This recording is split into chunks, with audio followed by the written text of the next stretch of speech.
So what we'll do is we'll go around the other side of the wall. I'll show you how easy it is to use. This is typically applied with a spray-on backpack style weed spray. And in this case I'm going to just pick up the runoff with a nap roller just so that we've got an even finish. But we'll run around the other side now. I'll set up and show you how this works. Very simple. Because it is a clear product, you don't need to worry so much about overspray and things like that. But we've got this other wall prepared, and it's only going to take us a couple of minutes to seal this entire wall, and we know that with confidence it's going to be looking this good for a long time to come. Okay, so we're now getting prepped to apply glaze to this section of the rammed earth wall.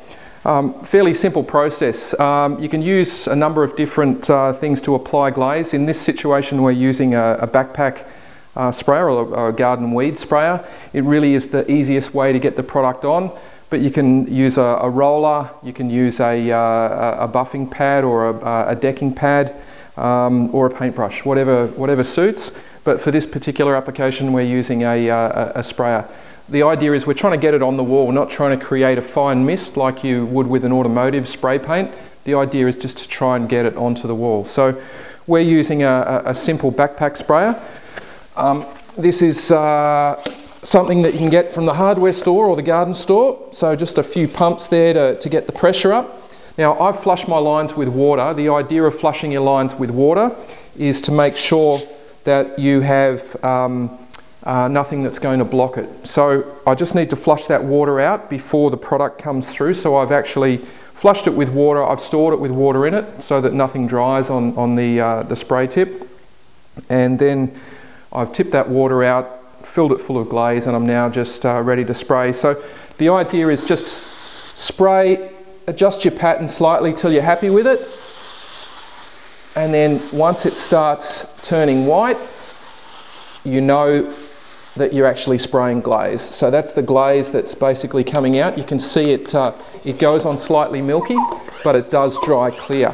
So we're just going to pump this one up and apply to the wall. Now I'm going to use a circular motion. It really is the best motion. You can go backwards and forwards in a windscreen wiper pattern, but ideally when you're spraying you want to be doing tight circles.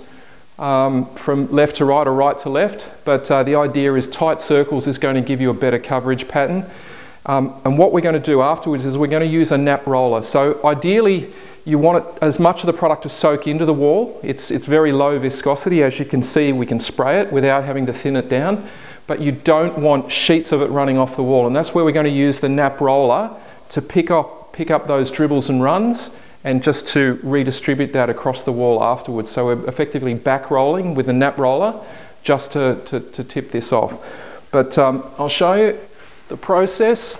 You can see how it's starting to darken the wall as we apply it. And I'm going to need to keep pumping because this is not the best spray. You can actually get bigger spray units. But the idea is to basically apply it to the wall so that it darkens up. You can see the sections that have been done. So you can see there's more dense sections of wall that are actually soaking up more product, and some sections where it's starting to run. So you can see here it's actually starting to run because it's got to the point of saturation, and there's obviously other sections where it's more porous and it hasn't really started to run off there. So we can apply more if we wanted to.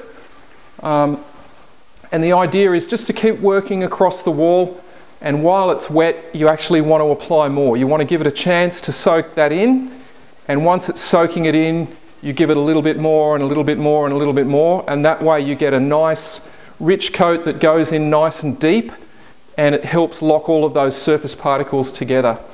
So just to show you how the rolling process works, you can see that we've obviously got some drips up there because I've sprayed onto the masking sheet, but with these sections here all I would do is take a nap roller and just very gently run down the wall to pick those up. I'm not really pushing, I'm just moving the roller down the wall to basically soak up that excess. I'm just tipping that off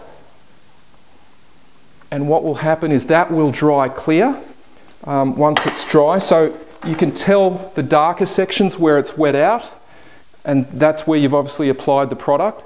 But as it dries, it'll dry clear. It'll look the same as it did. We showed you the other side of the wall a bit earlier. It'll start to be more natural. At the moment, it actually looks too dark, but it'll certainly dry up and it'll lighten up as it dries. But you can see very easily where you've done. And the more porous the wall, the more obvious that's going to be. So it does change depending on the surface that you're applying the product to. But there you have it. That's Shalex Glaze. Very simple product to use. Gives you great results, and you can use it with confidence on a whole range of different projects. The only thing that we don't recommend you use it for is things like decking, where it's going on a timber surface that's exposed to UV. But if you had a ply lining board, something on the wall, something on the floor, this is a really versatile coating that can be used for a whole range of projects. Shalex Glaze. Give it a try.